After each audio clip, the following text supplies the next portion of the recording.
achar que vai querer buscar, não vai ter mais tempo. O Senhor vem e leva o seu povo, leva a sua igreja, e não vai ter mais esse tempo para ele buscar. Às vezes ele busca tanta coisa na face dessa terra. Ele busca os seus bens materiais. Ele busca, muitas das vezes, falar mal do seu próximo, perseguir o seu próximo, mas buscar a Deus ele não busca. E quando ele quiser buscar, pode ser tarde demais. O Senhor nos afirma no Evangelho de João, capítulo 4, no versículo 23, que o Senhor Deus, Ele procura os verdadeiros adoradores na face dessa terra. Qual é os verdadeiros adoradores na face dessa terra, irmão? Aquele que não somente ouve as suas palavras, mas aquele que ouve e guarda no seu coração e procura cumprir aquilo que ouve, procura cumprir aquilo que é pregado para ele. Esse é o verdadeiro adorador do Senhor. Esse é o verdadeiro cristão. Nós temos esse texto aqui que nos traz um grande exemplo para nós, que esse Senhor a qual se ausentou e deixou os talentos na mão daquele servo, era o próprio Jesus, irmão. O Senhor Jesus, ele gostava muito de contar parábolas, de contar, aleluia, Jesus, histórias que eram uma comparação que ele fazia, irmãos. Nós podemos ver pelo último versículo ali do texto, que quando ele diz: pegai o servo inútil e lançai nas trevas exteriores, ali haverá pranto e ranger de dente, nós podemos concluir que ele estava falando de si próprio, ele estava falando dele mesmo. Mas nós vemos, irmãos, que o servo fiel, ele recebeu aquele talento. Por mais que um recebeu um pouco mais, outro um pouco menos, porque assim, como diz a palavra de Deus, é conforme a capacidade. Nós não podemos aqui, eu acredito que estamos aqui em mais de 50 pessoas aqui hoje, irmãos. E nós não podemos pegar essas 50 pessoas aqui e falar: ó, a partir de hoje, vocês todos serão dirigentes desta igreja aqui. E tem como fazer isso? Não tem. Cada um recebe o seu talento, o seu cargo, algo da mão de Deus conforme a sua capacidade. Então vai ter um dirigente, vai ter um obreiro da casa de Deus, vai ter um que vai louvar a Deus, vai ter um que vai pregar a palavra de Deus. Mas tudo é bênção, tudo é dom, tudo é talento vindo das mãos do Senhor.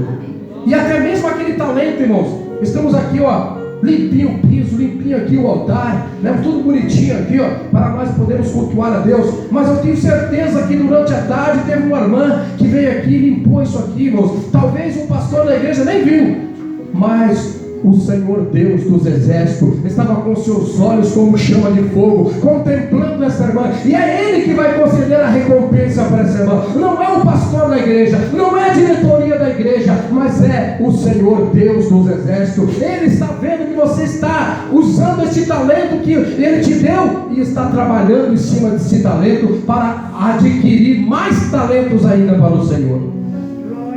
Mas às vezes, né, irmãos, tem aquele, aí não existe, irmãos, aquele servo que fala assim, inclusive, irmãos, é interessante, eu já vi pessoas, eu já ouvi, por Deus que eu já ouvi, hoje é só culto de oração, mas na igreja, hoje é só, meu Deus do céu, irmãos, o culto de oração, o que significa o culto de oração?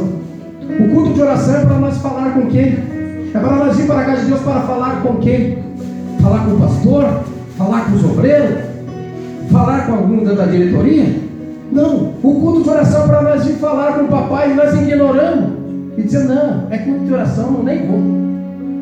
Meu Deus do céu, nós estamos ignorando o Senhor neste momento. E não somente o culto de oração, mas outros cultos também. Assim até eu vou, não aparenta aí o servo inútil, que tem a possibilidade de fazer, mas não faz. Mas esse Senhor que voltou para aqueles servos e acertou conta com cada um deles e colocou cada um no seu devido lugar. Esse Senhor, Ele chama Jesus Cristo de Nazaré, e Ele também partiu. Ele disse na sua palavra que Ele ia preparar um lugar, e Ele vai voltar. Ele vai voltar para acertar conta com o pastor João Miller. Ele vai voltar para acertar conta com o pastor Osmar. Ele vai voltar para acertar conta com você, meu irmão. Ele vai voltar para acertar conta com você, minha irmã. E cada um de nós vamos ter que prestar conta para Ele, não somente aquilo que fizemos, mas aquilo que deixamos de fazer também. Nós vamos ter que apresentar diante dele. Diz a palavra do Senhor que todo joelho vai ter que se dobrar ante o tribunal de Cristo e prestar conta daquilo que fizemos e daquilo que deixamos de fazer.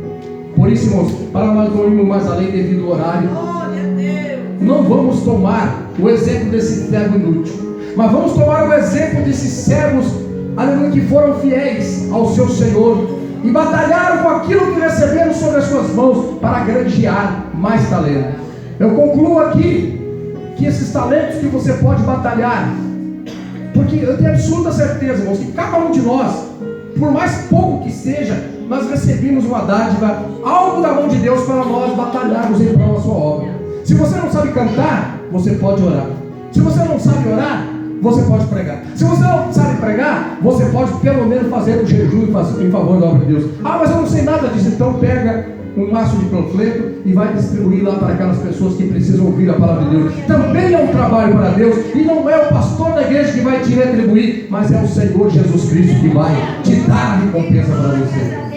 Cada um de nós, eu tenho absoluta certeza que um pouquinho, alguma coisa nós sabemos fazer para Deus. Mas tem muitos irmãos que estão cavando na terra, enterrando o seu talento. Ah, eu sei louvar, mas não quero louvar. Ah, eu sei pregar, mas eu não vou pregar. Tem até aquelas pessoas que dizem assim, ó, é o crente, não é o cristão, é o crente. Eu vou para a igreja assim, mas para obedecer a Deus, não para obedecer ao homem. Se você não obedece o teu pastor, se você não obedece o teu superior, você não obedece a Deus. E não é porque eu estou falando, é a Bíblia que diz que se nós não obedecemos o homem, a qual vemos, muito menos vamos obedecer a Deus, a qual não vemos. Ah, pastor João, mas a palavra da dura hoje, eu não vim para ouvir isso. Não era isso que eu queria ouvir. Irmãos, o Senhor fala conosco não o que nós queremos ouvir, mas o que nós precisamos ouvir. Deixa eu dizer uma verdade para você, meu irmão. Nós estamos vivendo os momentos finais na face dessa terra. Nós podemos ver a palavra de Deus se cumprindo. É guerra, é terremoto, é pai tirando vida de filho, filho tirando vida de pai, é terremoto, e até as mesmas as enchentes acontecendo, é pestes, quantas enfermidades incuráveis como essa Covid que teve aí. Nós podemos ver a olho nu que este Senhor que partiu, Ele está voltando. Ele breve Ele vai voltar, meus irmãos, e Ele vai acertar conta conosco. Por isso, irmãos, vamos, aleluia, tomar para os nossos corações, para a nossa vida, essa profecia de Isaías: buscai ao Senhor enquanto se pode achar, invocar enquanto está perto. Se Deus está te dando possibilidade de você estar na casa de Deus, meu querido irmão, meu querido, venha buscar a presença do Senhor. Se Deus está te dando saúde para você fazer a obra de Deus, faça, meu irmão. Não faça como fez, glórias a Deus, aleluia, Jesus, grande Deus, glória a Deus. Não faça como fez, aleluia, Jonas, que estava com a faca e o queijo na mão para fazer a obra de Deus tranquilamente, mas resolveu fazer da pior maneira possível. O Senhor Deus preparou um navio bem confortável, talvez com algumas poltronas assim, almofadada, para ele sentar tranquilo. E ele deu uma ordem para ele: Jonas, vai lá na cidade de Nínive e diz para aquele povo que se eles não se arrependerem, eu vou destruir aquela cidade. Ele preferiu ir lá da pior forma. Não queira, meu irmão, fazer a obra de Deus da pior forma. Não queira usar os talentos que Deus te deu para enterrar no chão e depois ter que fazer a obra de Deus da pior forma, em meio à tempestade, em meio às enfermidades, em meio às lutas. Jonas se sentiu no inferno quando estava no ventre daquele peixe e falou: Senhor, me tira daqui. Agora eu reconheço que o Senhor é Deus mesmo. Me tira daqui, porque eu estou me sentindo no inferno. Imagine você, irmãos, lá no fundo do oceano, um homem, 3 noites e 3 dias sem se alimentar, sem poder beber água, naquela escuridão, enfiado dentro do ventre de uma baleia. Imagine, irmãos, que terrível. Ela se sentiu no inferno mesmo. E quantas pessoas que Deus requer de você, que você faça a obra de Deus, que você entregou um talento nas suas mãos e você está enterrando o teu talento. Ah, eu vou quando der, eu faço se puder. Não é assim, não, irmãos. É uma ordem que Ele deu para nós: ide por todo mundo e pregai o meu evangelho a toda criatura. É uma ordem do Senhor Deus: ide e pregai o meu evangelho a toda criatura. Quem crer e for batizado vai ser salvo, e quem não crer será condenado. Amém? Que Deus fale melhor no seu coração e as palmas são bem fortes, bem alegres para Deus.